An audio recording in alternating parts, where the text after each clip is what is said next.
ನಾವು ಹಿಂದೆ ಒಪ್ಕೊಂಡಿದೀವಲ್ಲ ಅದನ್ನ ಜಾರಿ ಮಾಡ್ತೀವಿ ಅಂದ್ರೆ ಜಾರಿ ಅಂದ್ರೆ ಯಾವಾಗಿಂದ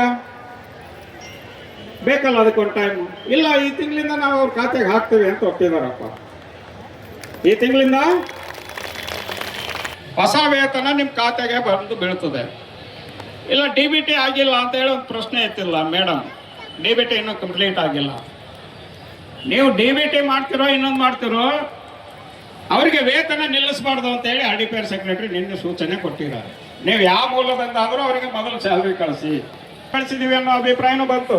FD ಅವರು ಇನ್ನ ಪಾಲಿಸಿ ಮೆಂಬರ್ ಹಿಂದೆ ಮುಂದೆ ಎಲ್ಲ ನೋಡಿ ಕನ್ಫ್ಯೂಸ್ ಮಾಡಿಕೊಂಡು ಕೊನೆಗೆ ಅಂತಿಮ ತೀರ್ಮಾನಕ್ಕೆ ಬರಲಾಗಿದೆ. ಅವರು ಓಪನ್ ಆಗಿ ಕೇಳ್ಬಿಟ್ರು ನಮಗೆ, ನೀವು ಯಶಸ್ವಿನಿಗೆ ಕೊಟ್ಟರೆ ಆಗುತ್ತಾ ಅಂತ ಕೇಳಿದ್ರು. ಸಂಜೀವಿನಿಯಲ್ಲಿ ಅದನ್ನು ನಾವು ಮಾಡಿಪಾಟ್ ಮಾಡಿ ಏನಾದ್ರು ಮಾಡ್ತೀವಿ ಅಂದರು. ನಾವು ಖಂಡಿತ ಒಪ್ಪಲ್ಲ ಅಂತ.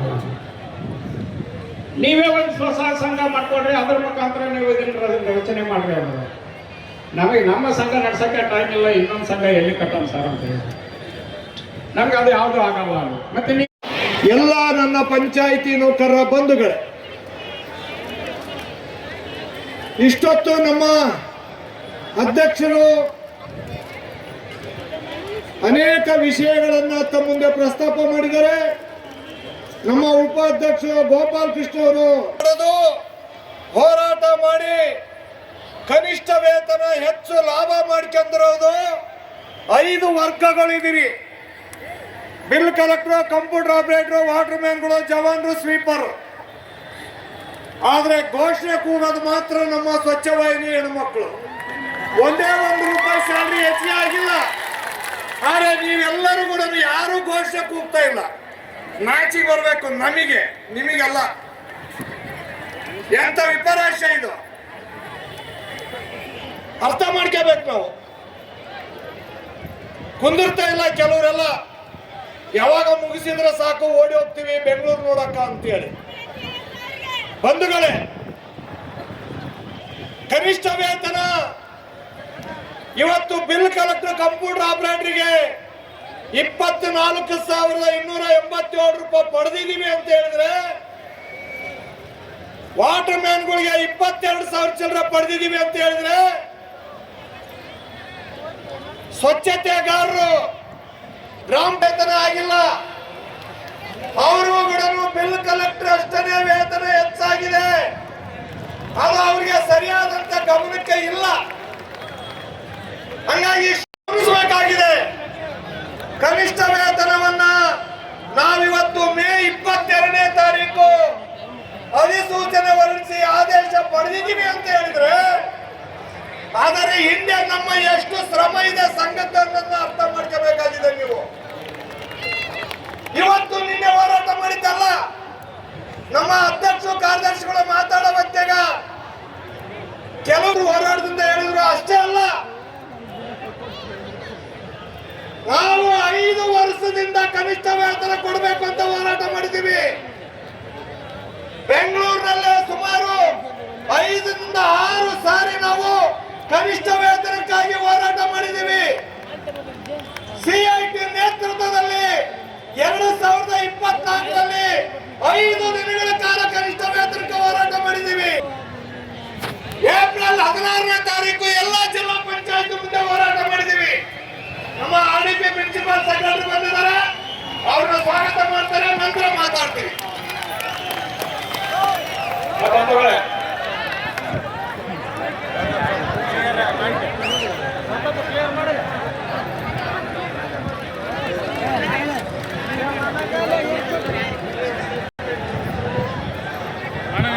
ಬಂಧುಗಳೇ, ನಿಮಗೆ ನಾನು ಆಗಲೇ ಹೇಳಿದ್ದೆ, ಇವತ್ತು ಮುಖ್ಯಮಂತ್ರಿಗಳು ಒಂದು ಸಭೆಯನ್ನ ಬೆಳಗಾವಿಯಲ್ಲಿ ಮಾಡ್ತೀವಿ, ಹೋರಾಟ ಮಾಡ್ತಾ ಇದ್ದೀವಿ. ನಾವು ಒಂದು ಮನವಿ ಕೊಟ್ಟಿದ್ದೀವಿ. ಆ ಸಮಸ್ಯೆಗಳನ್ನ ಪರಿಹಾರ ಮಾಡೋದು ನನ್ನ ಜವಾಬ್ದಾರಿ ಅಂತ ಹೇಳಿ ಬೆಳಗಾವಿ ಹೋಗೋದನ್ನ ಬಿಟ್ಟು ನಮ್ಮ ಜೊತೆ ನಿನ್ನೆ ಚರ್ಚೆ ಮಾಡಿದ್ದಾರೆ. ಅಂದರೆ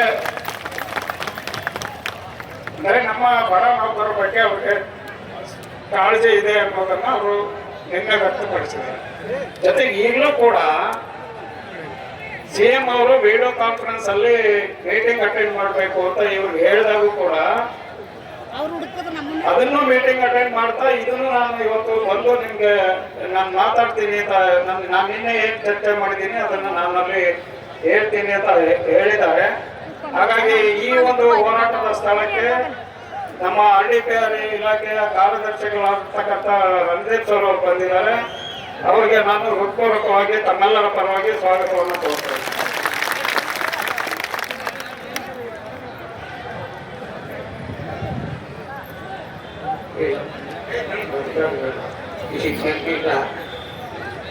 ಈಗ ನಾನು ಹೆಚ್ಚು ಮಾತಾಡಿದ್ದೀನಿ, ಮತ್ತೆ ನಾನು ಏನು ಮಾತಾಡಕ್ ಹೋಗಲ್ಲ. ಅವರು ತುರ್ತಾಗಿ ವಾಪಸ್ ಹೋಗ್ಬೇಕಾಗಿರೋದ್ರಿಂದ ನಾವಿಲ್ಲಿ ಹೆಚ್ಚು ಹೊತ್ತವ್ರನ್ನ ಇಟ್ಕೊಳ್ಲಿಕ್ಕೂ ಆಗಲ್ಲ. ಹಾಗಾಗಿ ನಿನ್ನೆ ಸಭೆಯ ಮತ್ತು ಮುಂದೆ ಏನ್ ಮಾಡ್ಬೋದು ಅನ್ನೋದನ್ನು ಸಂಕ್ಷಿಪ್ತವಾಗಿ ಅವರು ಹೇಳ್ತಾರೆ. ಹೇಳಿದ್ದೀನಿ ಎಲ್ಲ ಹೇಳಿದ್ದೀನಿ.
ಇದನ್ನೆಲ್ಲರೂ ಹೋಗ್ಬಿಡ್ತು ನಾವು ಹೋಗ್ಬಿಡ್ತು ಅದನ್ನು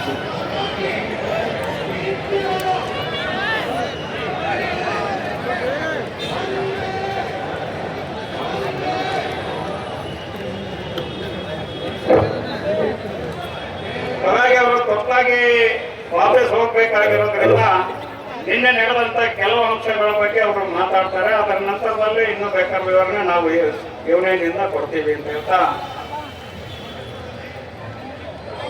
ಹೇಳಿದ್ದೀನಿ. ನಾನು ಆಗಲೇ ನಿಮ್ಗೆಲ್ಲ ವಿವರಣೆ 1 ಅವರ್ ಕೊಟ್ಟಿದ್ದೀನಿ. ನಿನ್ನೆ ಏನೇನು ಚರ್ಚೆ ಆಗಿದೆ, ಏನೇನಿಲ್ಲ, ಯಾವ್ಯಾವಕ್ಕೆ ಅವರು ಸಹಮತ ವ್ಯಕ್ತಪಡಿಸಿದ್ದಾರೆ, ಯಾವ ತುರ್ತಾಗಿ ಮಾಡ್ತೀವಿ ಅಂದರೆ ಕೆಲವು ಕಾಲಾವಕಾಶ ಹೇಗೆ ಕೇಳಿದ್ದಾರೆ ಅಂತ ನಿಮಗೆಲ್ಲ ಹೇಳಿದ್ದೀನಿ.